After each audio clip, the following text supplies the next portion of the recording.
शोभा नाम की औरत जिसकी बहन वृंदावन में रहती थी, एक दिन वह उसको मिलने के लिए वृंदावन गई। शोभा जो कि काफी पैसे वाली औरत थी, लेकिन उसकी बहन कीर्ति जो कि वृंदावन में रहती थी, उसके पास अधिक पैसे नहीं थे। वह अधिक पैसे वाली नहीं थी, लेकिन दिल की बहुत ही अच्छी थी, या कह सकते हैं कि दिल की बहुत ही अमीर थी। उसका पति मिट्टी के घड़े बनाने का काम करता था। शोभा काफी सालों के बाद अपनी बहन को मिलकर बहुत खुश हुई, लेकिन उसमें थोड़ा सा भी अपने पैसे को लेकर के घमंड था। वो कीर्ति के घर हर छोटी बात पर उसकी चीजों में कमी निकालती रहती थी, लेकिन कीर्ति जो थी उसको कुछ ना कहकर बस यही कह देती कि जो बिहारी जी की इच्छा होगी। लेकिन शोभा प्रत्येक बात में उसको नीचा दिखाने का प्रयास करती थी। कीर्ति ने अपनी ओर से आव भगत में कोई कमी नहीं छोड़ी। उसने अपनी बहन का पूरा ख्याल रखा, उसको वृंदावन के सारे मंदिरों के दर्शन भी करवाए और उनकी महिमा के बारे में भी बखान किया। शोभा यह दर्शन करके बहुत खुश हुई और उसने महिमा भी सुनी, लेकिन उसका इन चीजों में जरा भी ध्यान नहीं था। बस दर्शन करके वापस आ गई। उसको वृंदावन में रहते हुए काफी दिन हो गए। एक दिन वह अपनी बहन से बोली कि कीर्ति, अब बहुत दिन हो गए तेरे घर रहते हुए, अब मुझे अपने घर जाना चाहिए। कीर्ति थोड़ी सी उदास हो गई और बोली, बहन कुछ दिन और रुक जाओ। शोभा बोली, नहीं, काफी दिन हो गए मुझे आए हुए। घर में मेरा पति और बच्चे अकेले होंगे, उनको सास के सहारे छोड़कर आई हूँ। अब मैं फिर कभी जाऊंगी, मैं फिर कभी आऊंगी। जब शोभा वापस जाने लगी तो कीर्ति को शोभा जो कि उसकी बहन थी, उसने अपनी छोटी बहन को उपहार स्वरूप मिट्टी का घड़ा दिया। घड़े को देखकर शोभा हैरान सी हो गई और मन ही मन में सोचने लगी, क्या कोई उपहार में भी घड़ा देता है? लेकिन कीर्ति के बार बार आग्रह करने पर उसने अनमने से घड़े को ले लिया और लेकर अपने साथ गई। जब शोभा जाने लगी तो कीर्ति की आंखों में आंसू थे, लेकिन शोभा उसे नजरें चुराती हुई जल्दी जल्दी वहां से चली गई। सारे रास्ते शोभा यही सोचती रही कि मैं घर जाकर अपनी सास और पति को क्या बताऊंगी कि मेरी बड़ी बहन ने मुझे घड़ा उपहार के रूप में दिया है। तो उसको इस बात में बहुत लज्जा आ रही थी। उसने सोचा कि मैं घर के बाहर जाकर झूठ बोल दूंगी कि मैं घड़ा में खरीद कर लाई हूँ। मुझे तो मेरी बहन ने काफी कुछ दिया है। इसी तरह सोचती सोचती वह घर पहुंची और उसने घर जाकर के घड़े को अपनी रसोई के ऊपर रख दिया। उसको मन में बहुत ही गुस्सा आ रहा था कि मेरी बड़ी बहन क्या इस लायक भी नहीं थी कि छोटी बहन को कुछ पैसे उपहार दे सकती। एक घड़ा पकड़ा दिया। अब उसको अपने घर आए काफी दिन हो गए। गर्मियों के दिन थे, तभी उसके गांव में पानी की बहुत कठिनाई आने लगी। कुएं में, नदियों में पानी सूख गया था। उसके गांव के लोग दूर दूर से पानी भर करके लाते थे। पैसे होने के बावजूद भी शोभा को पानी के लिए बहुत कठिनाई हो रही थी। एक दिन शोभा बहुत दूर जाकर पानी भर रही थी। वहां पर और भी औरतें पानी भरने के लिए आई हुई थी। तो जल्दी पानी भरने की होड़ में धक्का मुक्की में शोभा का घड़ा टूट गया। शोभा दूसरी औरतों पर चिल्लाने लगी, या आपने क्या किया?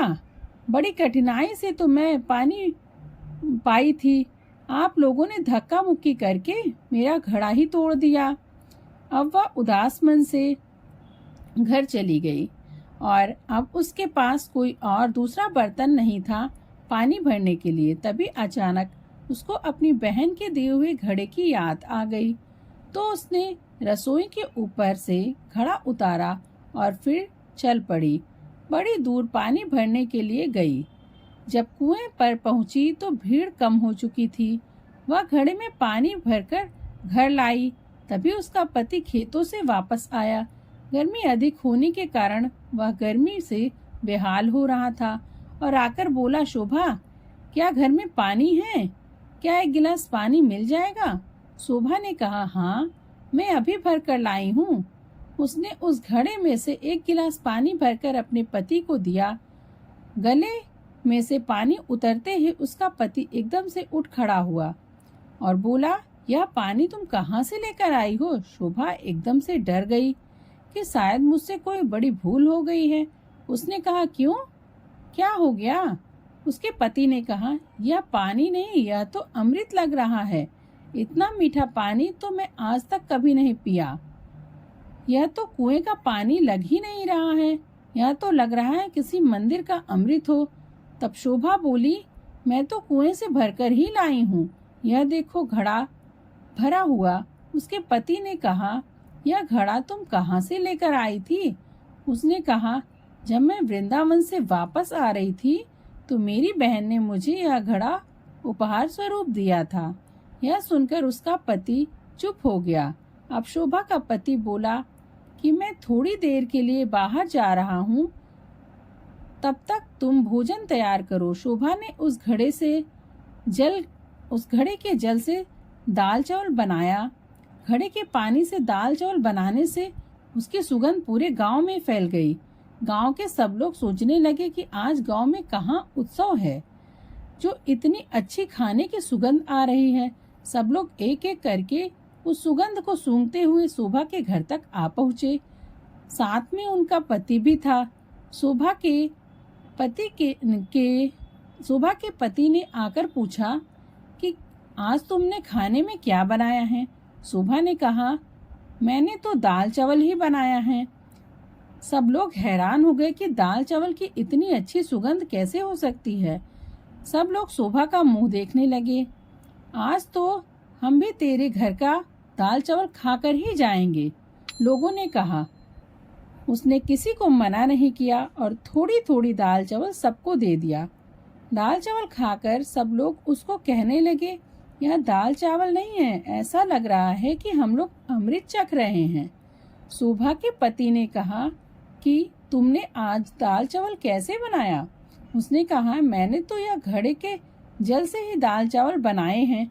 शोभा का पति बोला, तेरी बहन ने तो बहुत अच्छा उपहार दिया है। अगले दिन जब शोभा घड़ा भरने के लिए जाने लगी तो उसने देखा घड़ा तो पहले से ही भरा हुआ है।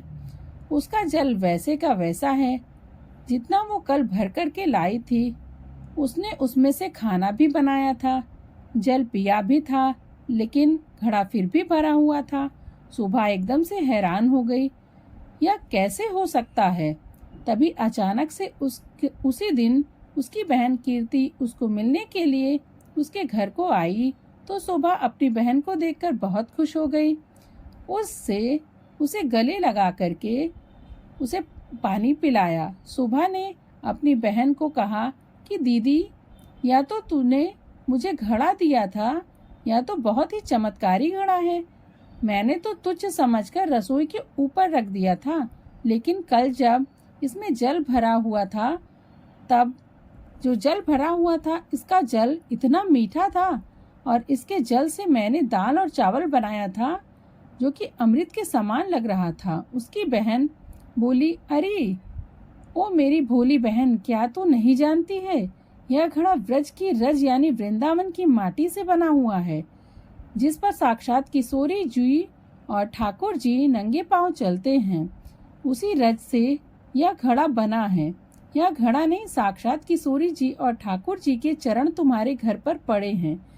किशोरी जी और ठाकुर जी का यह स्वरूप तुम्हारे घर आया है। यह सुनकर उसकी बहन अपने आप को कोसती हुई और लज्जित होती हुई अपनी बहन के कदमों में गिर पड़ी और बोलने लगी, मुझे क्षमा कर दो, मैं वृंदावन की रज माटी की महिमा को ना जान सकी। जिसकी माटी में इतनी शक्ति है तो उस बांके बिहारी और लाडली जी में कितनी शक्ति होगी। मैं अज्ञानी मूर्ख ना जान सकी। मुझे व्रज की महिमा और उसकी महत्ता का ज्ञान नहीं था। मुझे क्षमा कर दो। उसकी बहन ने उसको उठाकर गले से लगाया और बोला, बहन किशोरी जी और ठाकुर जी बहुत ही करुणावतार हैं। तुम्हारे ऊपर उनकी कृपा थी। जो इस घड़े के रूप में, इस रज के रूप में तुम्हारे घर पधारे। शोभा बोली, बहन, तुम्हारे ही कारण मैं धन्य हो उठी। तुम्हारा लाख लाख धन्यवाद। यह कहकर दोनों बहनें आंखों में आंसू भर करके एक दूसरे को गले से लगा करके रोने लगी। जय श्री राधे। फ्रेंड्स, आशा करती हूँ आपको राधा रानी और श्याम जी की यह कथा पसंद आई होगी। ऐसे ही मेरे चैनल के साथ जुड़े रहें और मेरे चैनल को लाइक, शेयर और सब्सक्राइब करना ना भूलें। धन्यवाद।